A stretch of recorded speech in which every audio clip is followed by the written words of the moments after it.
already. Well, but we're doing this in I LA. think your point, yes, We're doing this in LA. Dodger Yes. Stadium, of course, is built on 3 towns that were Hispanic, that were collectively known as Chavez Ravine. And the idea is that what we simply did, and it was, I believe, Republican-led, if I'm not mistaken, is that we actually took away private property by getting those towns condemned.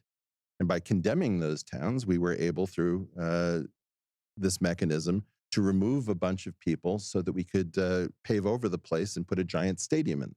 But by the way, I'm perhaps a hopeless optimist in that multiple things that I've heard you say are leading to me to believe that deep down you're much more conservative or libertarian than you realize.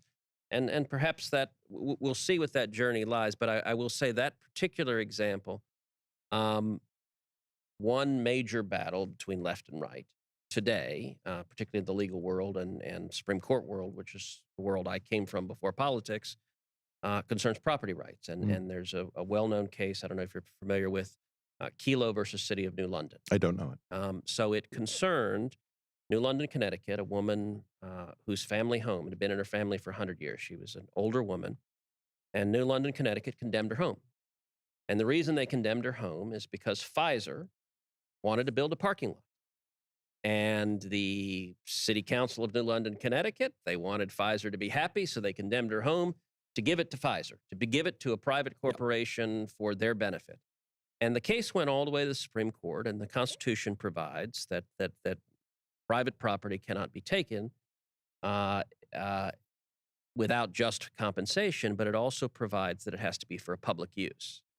And the question in Kelo is condemning private property to give it to a private corporation, not for a freeway, not for a bridge, not for something that is for the public, but for the private benefit of a corporation. Is that consistent with the Constitution?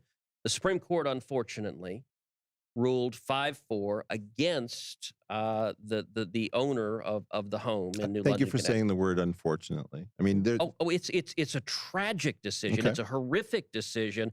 I decried it at the time, and I was actually Solicitor General of Texas, and I was at a conference of the other SGs when it came down, and the other SGs were celebrating. This is a victory for government power. And I remember looking at them saying, just because you can wear a jackboot doesn't mean you should. Yeah, right. What a terrible trampling on private rights. And you will find, I think, many on the right and certainly on the libertarian right believe passionately in what you and I are both saying.